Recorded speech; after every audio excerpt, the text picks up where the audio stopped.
Welcome to my video course on engineering FRMCs. Today, we're diving into a monumental shift in how modern railway communications are actually structured.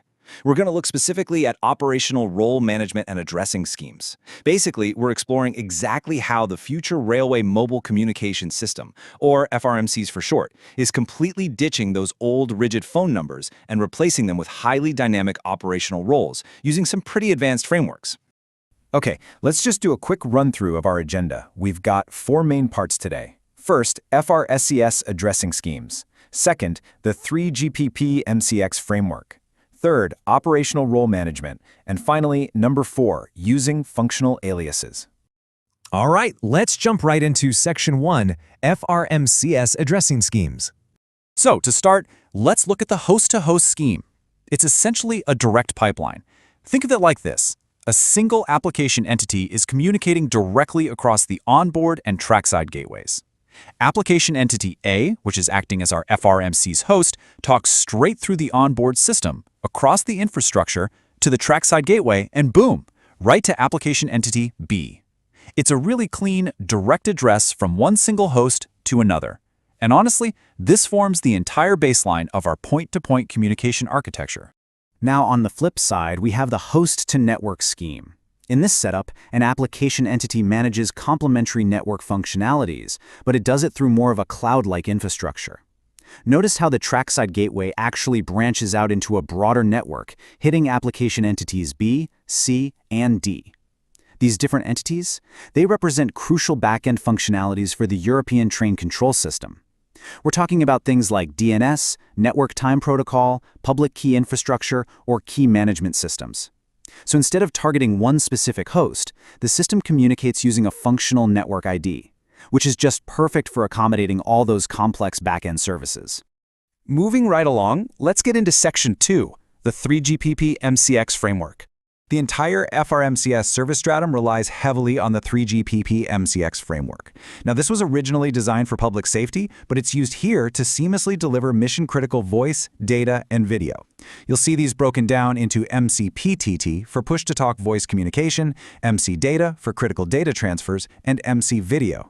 And you know, what's really fascinating here is that while this framework has its roots in public safety, the railway industry has actively stepped in and helped evolve it to meet its own incredibly strict requirements. It basically sits right on top of the 5G system, handling all the heavy lifting like identity management, security features, service session management, and group communication services.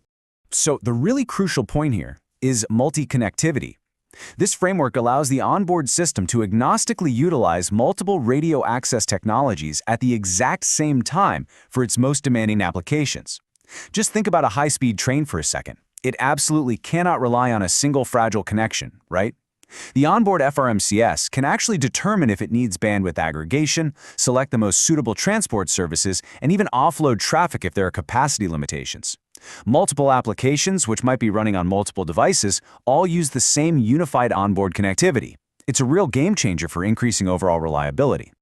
Okay, that brings us to Section 3, which is really the core of today's focus, operational role management. Think of this transition like moving from a direct desk phone number to a flexible job title. We're no longer calling a piece of hardware, we're calling an operational role. In legacy systems, like GSMR, you often had to dial a number that was statically linked to a radio permanently bolted into a specific train cab. But FRMCs? It completely shakes that up by introducing dynamic operational role management. An FRMC's user, and by the way, that could be a human or machine, is uniquely identifiable by their profile, which defines exactly what system capabilities they have access to. They securely log in, and the network automatically routes communications to them based on their authorized role at that exact moment, not based on the physical box they happen to be holding. And this leads us to dynamic multi-device addressing. If a user is logged into multiple pieces of equipment at the same time, the role management function dynamically addresses them through every single active device.